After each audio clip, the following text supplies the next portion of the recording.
आपको पता है जो पैरट्स होता है ना, they are known for their extraordinary ability to mimic the sounds they hear. जो वो सुनते हैं उसी को वो लोग रिपीट करते हैं। And they don't shy away from talking to humans also. And we can also use the same trick while having conversation with other people. Actually मैंने कुछ हफ्ते पहले वीडियो बनाई थी जिसमें हमने डिस्कस किया था कि कैसे हम कॉन्वर्सेशंस शुरू कर सकते हैं, और उसमें बहुत सारे लोगों ने एक ही सवाल पूछा था कि यार दिवस, स्ट्रेंजर्स का जो कॉन्वर्सेशन है वो हम कंटिन्यू नहीं कर पाते, तो क्या कर सकते हैं। तो पैरटिंग टेक्निक आपके लिए ब्रिलियंटली काम कर सकती है।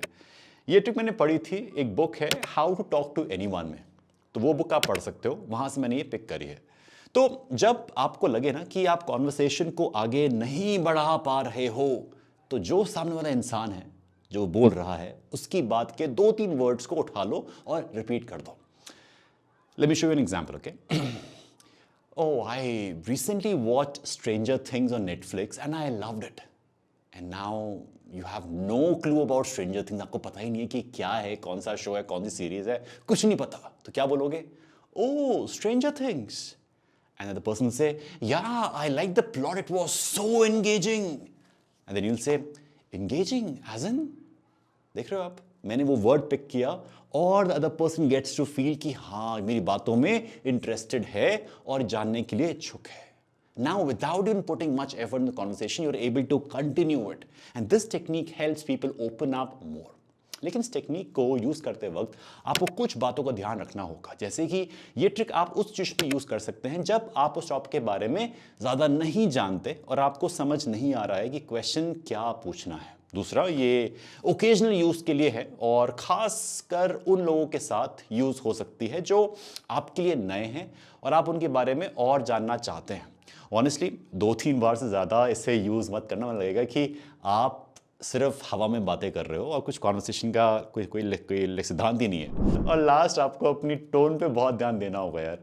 Don't sound sarcastic. आपको टोन वाली जो चीज़ है ना, उस पर बहुत ध्यान देना। Don't sound sarcastic. आपका टोन क्वेश्चन वाला या फिर एम्पैथी वाला होना चाहिए कि अच्छा, stranger things, oh engaging as in, don't say stranger things engaging.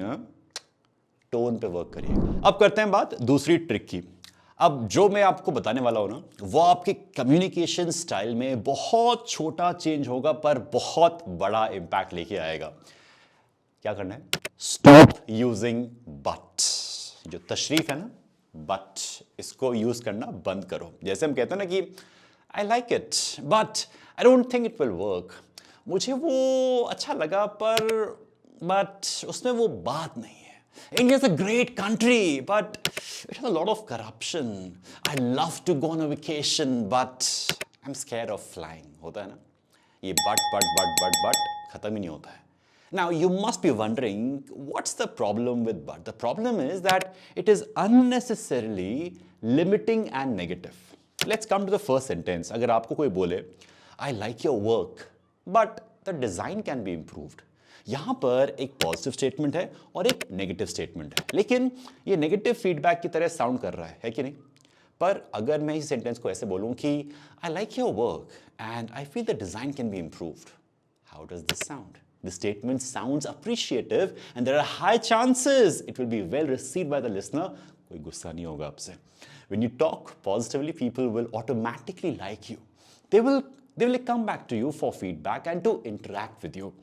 हमेशा याद रखना, आप जैसी एनर्जी अपने आसपास क्रिएट करते हैं, आप वैसे ही लोगों को अपनी तरफ अट्रैक्ट करते हैं। तो be positive when you communicate with others, and this is the art of positive communication. Nobody likes a person who always has a problem to find और शेयर और वाइंस ऑल द टाइम।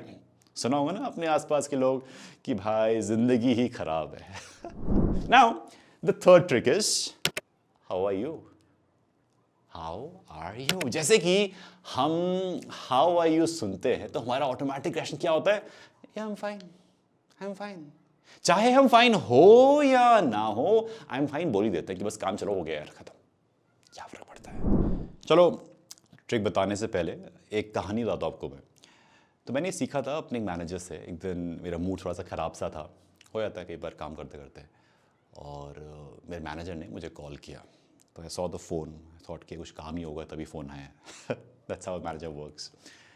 मैंने उठाया phone, मैंने कहा hello sir. तो बातचीत शुरू हुई और 30 सेकंड के अंदर ही माय मैनेजर सेड, दिव्या सब ठीक है, तुम काफ़ी लो साउंड कर रहे हो, सब ठीक ठाक। उनकी आवाज़ से मुझे लगा कि वो जेन्युइनली चाह रहे हैं पूछने के लिए कि जेन्युइनली सब ठीक है या नहीं है। तो उनको मैंने अपनी प्रॉब्लम बताई कि क्या मुझे फ़ील हो रहा था, थोड़ा सा मन शांत नहीं था, and he help me with the solution and I was able to have a good relationship with him.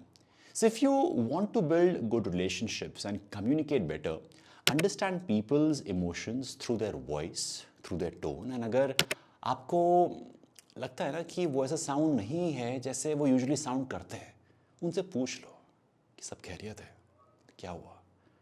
Specially जब लोग कहते हैं ना कि आई एम फाइन बोलते हैं, तो हम क्लियरली पता लगा सकते हैं कि वो कितने फ़ाइन है, सिर्फ कहने के लिए फ़ाइन है या फिर वाकई में फ़ाइन है। होता है कि नहीं होता है ऐसा?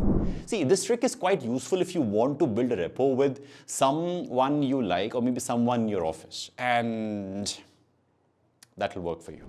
And that's all for today's video. These tricks will help you in becoming better at conversations. अब बात चली ही है तो मेरे पास एक एक्सरसाइज है आपके लिए। कमेंट सेक्शन में मैंने एक टॉपिक दिया है आपके लिए, आपको उस टॉपिक पर अपने थॉट्स शेयर करने हैं, क्या सोचते हो उसके बारे में। तो उससे क्या होगा, आपका जो थॉट प्रोसेस है वो इम्प्रूव होगा. It will help you in becoming a better communicator. Go ahead and share your thoughts. I'll see you in the next video. Till then, stay awesome, stay productive.